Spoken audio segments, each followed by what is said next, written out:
Welcome to Public Health United, a podcast about improving communication between public health professionals and the public. I'm your host, Nina Martin.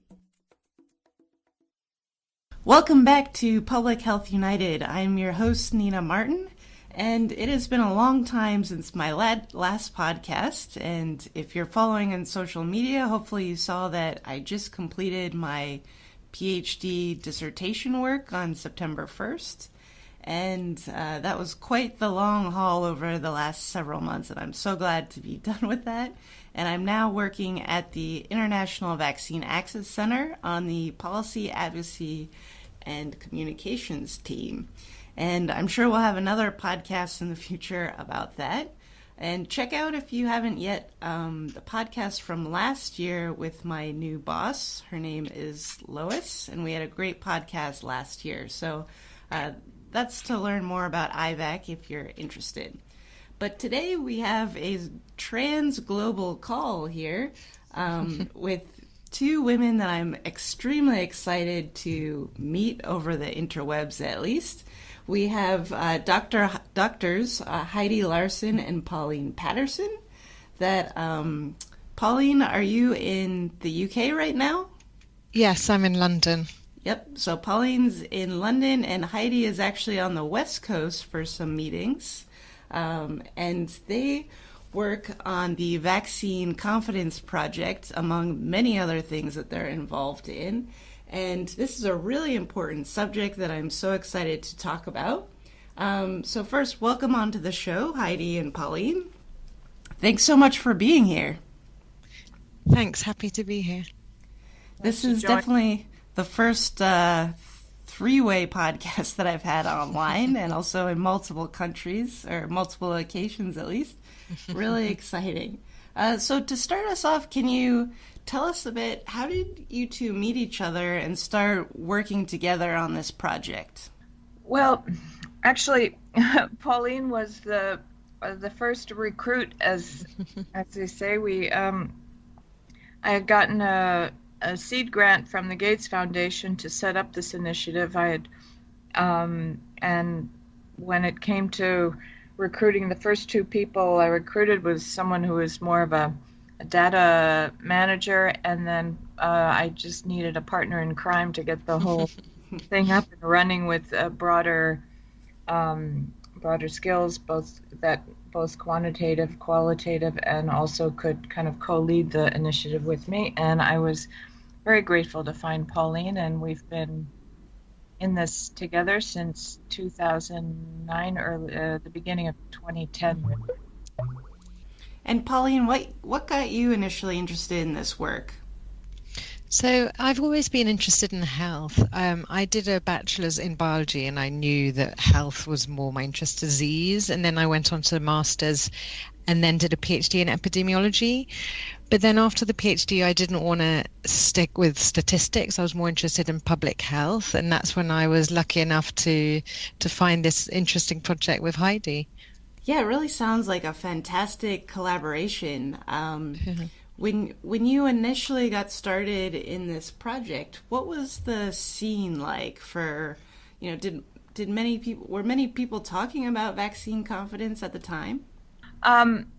Actually, the seeds that sprung the idea for this was, for 5 years I was heading up UNICEF's global immunization communication, particularly focused on the introduction of new vaccines, and chairing the advocacy task force for Gavi, the Global Alliance on Vaccines and Immunization, and saw over those 5 years, which was 2000 to 2005, frankly, an exponential growth in the episodes of individuals and communities and governments who were questioning, had issues, or refusing outrightly vaccines for a whole mix of reasons. Religious, some were actually politically motivated, some were anxiety, some were safety, some were concerns that it was true when they didn't know enough about it, or that they didn't think they were relevant to their disease concerns. But as I saw this get bigger and bigger, I felt like we really needed to get a better understanding of it and more of an understanding than I can manage in my day job. Although we started to build an initiative when I was inside UNICEF called Building Trust in Immunization, which also involved understanding what the issues were. Um, and based on that, put together a proposal, started to do it just as an academic researcher. I shifted over to Harvard Center for Population Development and Clark University and started to do the work in an academic context, but then felt like it really needed a team. And that's when I managed to get the Gates funding and moved to the UK and got it up and running. So it was a kind of, those were the seeds of this. And in the meanwhile, but the issues have only grown since then, because in the beginning we were really focused on both qualitative research, but we set up a system of online media monitoring, which was primarily online news media. The life of our project has really kind of gone alongside an absolute transformation in the social media environment, which was really not, which was just in an embryonic stage, actually, at least in a lot of the countries we were working on. It was more getting up to speed in the US and Europe, but because we were doing global monitoring, we wanted something that was sources that were available more globally. So it's only gotten more extreme, as they say. From both of your point of views, what are the key differences between, or maybe you can define for some people who haven't heard these terms before, vaccine confidence versus vaccine hesitancy? Well, I can give you my summing up and then see what how Pauline, if wants to weigh in some more. We chose the term confidence a bit like the Consumer Confidence Index. One, we were developing an index, and confidence allows you can be 0% confident or 100% confident. So we felt like it was an important spectrum that we wanted to understand where people were on that spectrum of 0 to 100% confidence in vaccines. An important transition that happened, I think, in the last decade, 15 years, is in the earlier, about 15 years ago, 20 years ago, the world was kind of divided, at least the perception, into you were either pro or you were anti. There was like the pro-vac and the anti-vac. But I think one thing that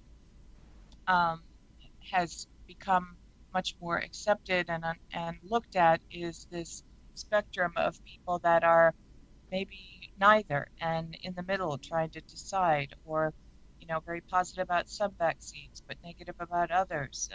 It's not really the vaccine, it's about the schedule, or it's about the preservative, or it's more complex. The term vaccine hesitancy, I think, really came in within the last 5 years, got much more into circulation. WHO, the World Health Organization, at one point recognized that this was really becoming quite a global concern. They had many countries around the world asking for help to address these issues, and set up an advisory committee, which I was part of, and our team at the Vaccine Confidence Project did reviews and studies for that committee.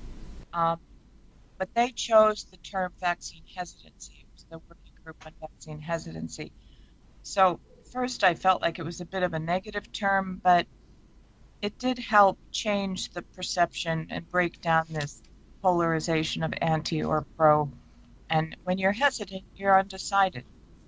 Yeah, I think this is a really important distinction because in my own personal experience the last couple of years talking about vaccines, the majority of people that I talk to are not in the extreme anti-vax camp, though they're people, I speak to those people too, but most people are definitely hesitant and they don't know who to trust, and they have specific questions that they don't have answers to. So they're really not anti-vaccine per se, though they might term themselves that way. They just really don't know who to trust and what the information is. Yeah, and also, so there's a range. So for people who are hesitant, there are some that will still vaccinate on time according to the recommended schedule, or others that might be hesitant and maybe delay one or not vaccinate against one vaccine. So there's a whole range. Definitely. So in your experience, Pauline, how have you really viewed vaccine hesitancy and confidence in the last 5 years? So as part of the Vaccine Confidence Project, we conduct global research, but also looking locally, looking at local and global dynamics. So, and the influences of vaccine decision making. We've worked on a few different projects looking at different vaccines. So, for example, we've been looking at the flu vaccination in children in England and trying to understand reasons for parents deciding not to vaccinate their child against the flu vaccine. So looking at the reasons of confidence, so trust in the vaccine or the provider, also looking at complacency. So with flu, that some people have the perceived, like a lack of perceived need for the flu vaccine, convenience, the issue of access. So maybe if they need to take their child out of school to get vaccinated, it makes it a little bit harder to do. So right now in the U.S., at least, the flu vaccine is being rolled out. And of course, there's always the debate about whether or not, adults should be getting it. Can you tell us a bit more about flu vaccine hesitancy? Yeah, go ahead, Pauline. And also, okay, I just wanted to check. Also, to add a bit about the vaccine hesitancy in flu with health workers. Yes. So we did a review looking at vaccine hesitancy and healthcare providers so there have been a number of healthcare providers that aren't vaccinating themselves against flu, although it has been recommended for healthcare workers that are in contact with patients. So what we found in our review was that healthcare workers that do vaccinate themselves against flu are more likely to recommend other people to be vaccinated, and also peer vaccination is a good strategy. So if your peer is vaccinated, you're more likely to vaccinate yourself. If you know that your manager is vaccinated against flu, you're more likely to vaccinate yourself. Some healthcare workers view that they don't need the flu vaccine, that if they're ill, they'll take time off work, so they won't expose their patients to the disease. Also, some just don't see it as an autonomous choice, that it shouldn't be although what we found in our review as well is that if flu vaccination is seen as a preventative measure rather than as an occupational health measure, that healthcare workers are more likely to want to vaccinate against flu.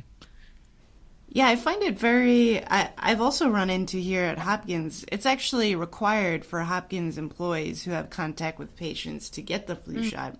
But I know of healthcare providers who are hesitant but have to anyways get the shot. And I'm always kind of baffled by why a healthcare provider would not want to get the flu shot. What do they say? Healthcare workers are people too. One thing we've seen is that, everybody has their multiple lives and faces. They're professional and they're religious and they're personal and their family, and they go pick up their kids at school and hear what other moms are saying. There are, and frankly, a number of healthcare workers have been a bit paralyzed by the number of people coming to them with questions that they feel like they can't answer. So it starts to make them feel a bit more hesitant. So I think that it's a very volatile environment. I think we really need to do better with conversations and taking time with people, because one thing that we've seen consistently in all of our research is that if you want to lose somebody's confidence quickly, don't answer their question or treat their questions as unimportant. That will quickly plummet their confidence and up their distrust. So I think we need to make every effort we can to integrate more time for dialogue between health professionals and patients, but also to provide additional support to frontline health workers and the medical profession, frankly, on a lot of these issues and how to have a difficult conversation. Because in medical school and maybe a little bit more in nursing school, but there's not much on vaccines to start, and there's certainly not much on how to have a difficult conversation. It's mostly go spread the good word about the good tools we have, and people will line up when they're sick or they want it, and that's just not the state of the world right now.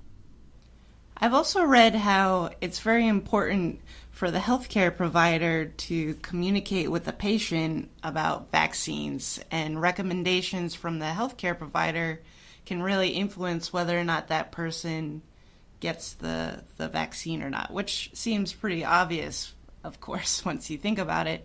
But what do you think should be done about getting more healthcare providers to recommend vaccines or to be more educated about the questions that they need to be answering for patients?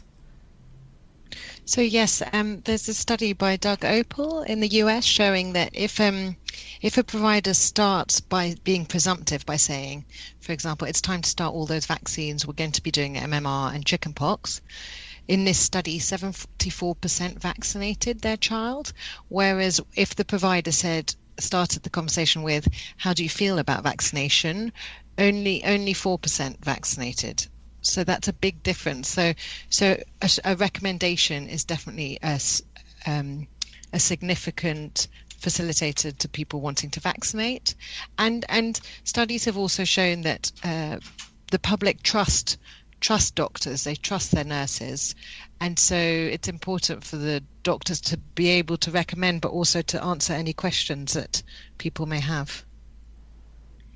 And also help build the confidence of the health workers themselves. I mean, I think that that's really important, and we underestimate that. And I think refresher trainings and opportunities for, even half-day counseling sessions, just even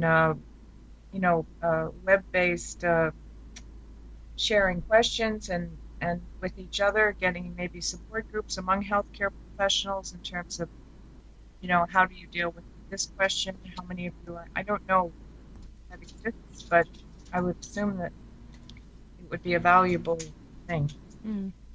There are guidelines in the CDC on how to address questions about HPV vaccination, the human papillomavirus vaccine. Right, and you can also imagine that country to country there are many different reasons for why people may not have confidence in vaccines or are hesitant. Can you tell us a bit about, country to country, what different reasons may be? Like, how is the U.S. different from the UK or other developing countries? One of the things, as Pauline mentioned, is that we're looking at both local and global dynamics. And the fact is that this is not a uniquely U.S. or UK issue. It's highly global. The nature of the issues are somewhat varied, but there are also some common themes. Thanks to social media and the internet, things are shared much quicker. They're translated. They're out there. So anyone who has an inkling of a question and goes online, sitting in, whether you're in Tamil Nadu, India, or Hanoi, or Copenhagen, they'll be finding the same things generally. And there's a lot of negative, actually misinformation as well as concerns online. So there is at certain level a kind of homogenization of these concerns around the world. But then as you go more and more local, they are diverse. We do see that, particularly in the poorer countries, the issues are primarily, well, actually, it's not just poorer countries, it's pretty much in all countries. The biggest issues tend to be in the kind of in the richest and most educated and the poorest and most marginalized. But the drivers are a bit different. The kind of elite think they don't need it, or they read it's not worth taking the risk of the vaccine because they feel like they eat good food and take good care of the kid, and overall health is good. In the marginalized groups, the driver is a bit more distrust of authority, having been marginalized, not getting access to other services, and a bit more distrust there. That's a bigger kind of more general statement. But really, when you look local and analyze the issues, one, they're varied by vaccines.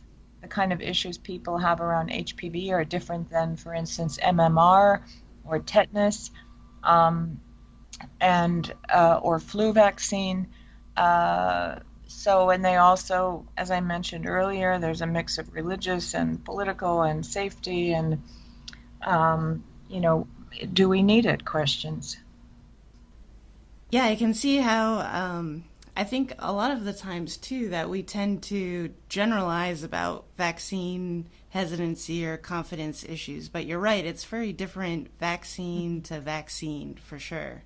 So I was also curious about the team that you're working with, shifting gears just a little bit. What kinds of people do you have on your team working together? We have a pretty multidisciplinary team, and I think it's partly reflected of the mix of issues we face. I'm an anthropologist by training. Pauline's an epidemiologist, although we've both primarily worked in health. We have a political scientist. We have a psychologist.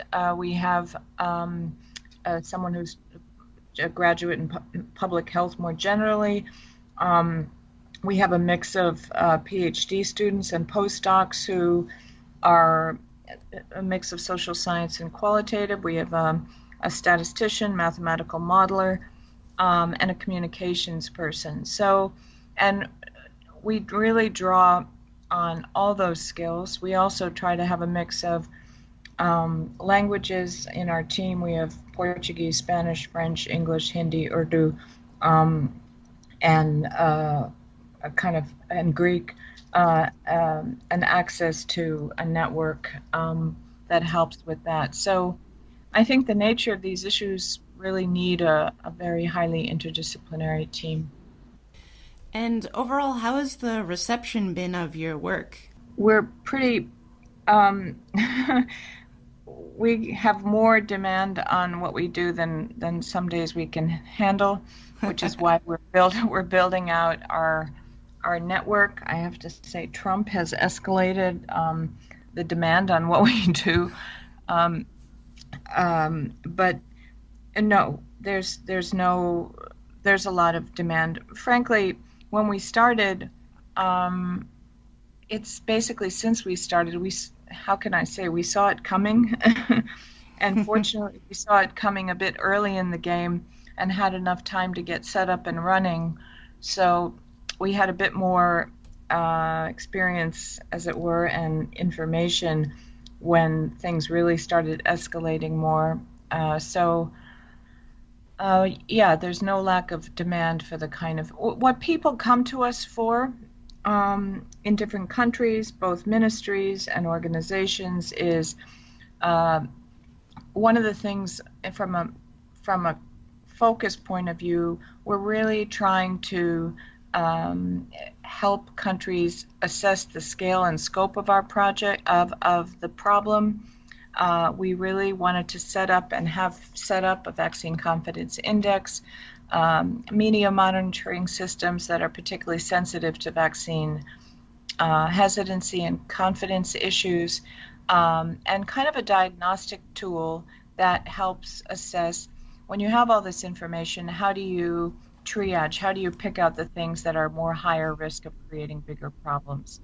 So we have countries all over the world asking for help to assess the scale and scope of their problem, um, to help figure out, what things they should pay attention to.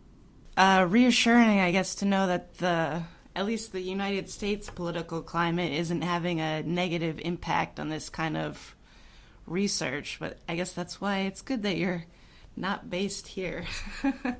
But it sounds very interesting how many different kinds of researchers you have involved in that. And I think it's so important to get many different perspectives and the ways that people are asking questions in different fields to come together. That's really great.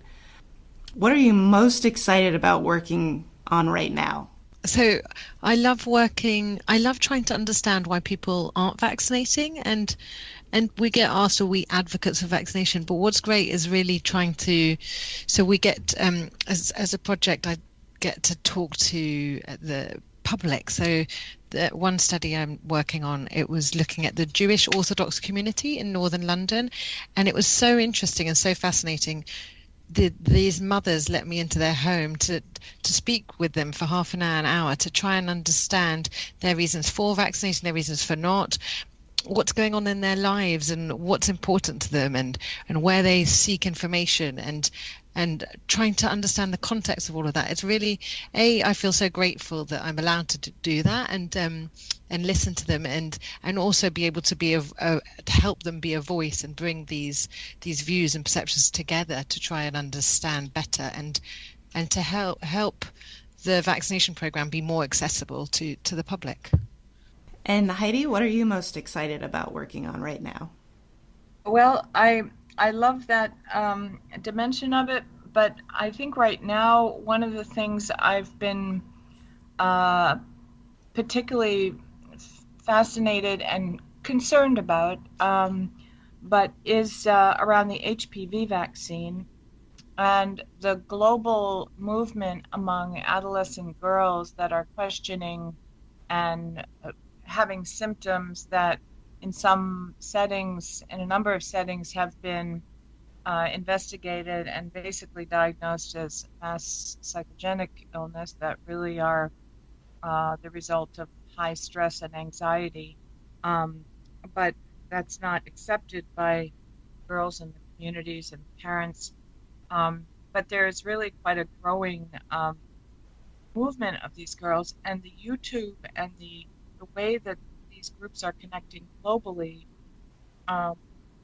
What I see in that is really a window on the acute stress and anxiety that a lot of young people are facing, particularly girls in the world.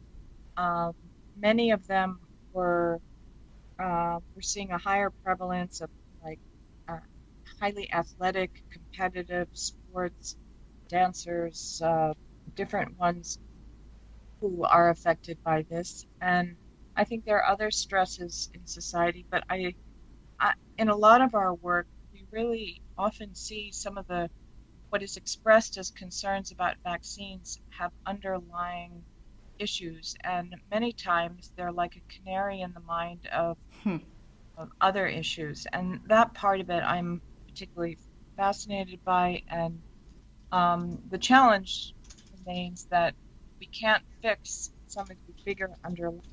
It's not in a typical vaccination program to be dealing with some of the real barriers to effectively achieving full vaccination.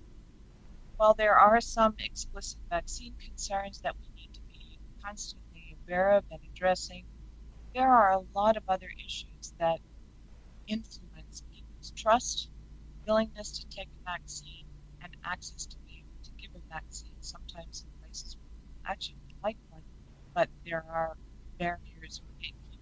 That's really interesting. What you bring up is how, sometimes in research, definitely, we just kind of think about one variable or one aspect, but really when we're talking about vaccine confidence, there's so many other cultural and societal aspects that are coming into play.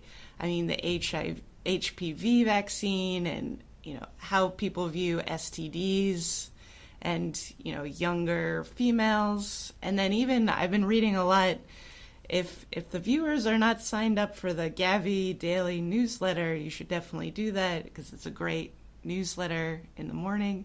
But reading about, the trying to eliminate polio around the world and how there have been vaccine-derived polio cases and all the misinformation about that. And anyway, so these are very complicated topics for sure, where we have to, and that's why I like the Vaccine Confidence Project, bringing all these different experts together from different fields. That's just wonderful. So I know we're running out of time, so the last question that I wanted to pose for both of you was, if you're just sitting at the dining room table and you're having dinner with friends or family, and you wanted to someone asked for your advice on how to talk about vaccines so that we're not polarizing people, as you've been talking about, into anti or pro vaccines, but just talking about vaccines. What are some pieces of advice that you would give on how to communicate about vaccines? Well, I'll see what Pauline has to say, but I think the most important thing is listen. Sometimes I think the people who have strong voice against are just, their voices are getting louder because they feel like they haven't been listened to. So I think to a certain point, listen. And I've had many opportunities where I could have, as they say, pick a fight, and it's just not productive. But sometimes I have found that I do listen, and sometimes there are points that I understand, and so I say, I understand your concern that there are a lot of vaccines, but if they say something that I specifically know is incorrect, like one of the biggest myths out there is, and it's all over the negative media and social media about vaccines, is the number of adverse events that are reported, which, based on the people who question vaccine or refuse vaccine, they read that as confirmed adverse event. And I think it's one of our absolute biggest problems. I'm just doing a review for the Lancet on a series of videos that are just absolutely misportraying adverse events reported around HPV. They're reported, but they're not confirmed. And so that, I think, so when I hear something like that I know specifically is incorrect, I say, by the way, did you know that these reported ones are not confirmed, and that there's a very small percent that may be confirmed? So I listen, I empathize with what seems like a reasonable question, and if there is something that is blatantly misinformation, to the extent that they're willing to listen, I'll put that on the table. But that's would be, and I know some people will just ignore all of that and walk away, but some of them actually might say, "Oh, I didn't know that." Yeah, I think I definitely agree with Heidi as well. So listening, trying to understand people's reasons. With vaccines, it's different to medicines because people have less risk tolerance because it's given to healthy individuals or children that are healthy. So generally, with medicines, there are side effects that are reported. But yeah, that's true as well, Heidi, that the side effects that are reported online, the adverse events that are listed, it's all about, it's whose evidence, which data. And if you're a parent that's given your child a vaccine and a week or two later they get ill, you can understand why they think it's the vaccine that made that happen, because they don't have an answer to why their child got ill. But just because it's happened temporarily doesn't mean that it's linked. And there have been studies and statistics. So I think it's important also to, if the whoever you're talking to is willing to listen, that there have been studies showing that these vaccines are safe. Otherwise, we wouldn't be giving these vaccines. That it's quite complex statistics to be able to see whether the vaccines cause these diseases or not. And yeah, so I think it's good to try and communicate that as well, and to communicate the number of safety studies that are done when developing vaccines, when manufacturing them, after they're manufactured. That there's a lot of safety studies being carried out, and maybe that's not being communicated enough. Well, great. Thank you so much for taking the time to speak with us today. This has been really interesting, and I can't wait to read more of your work. Thank you so much. It's been a pleasure. Thanks. And we'll make sure to post on the website links to the project and also to your bios as well. And again, check out www.publichealthunited.org for all of these show links and more interesting articles. Thank you so much again. Thank you. Cheers. Bye.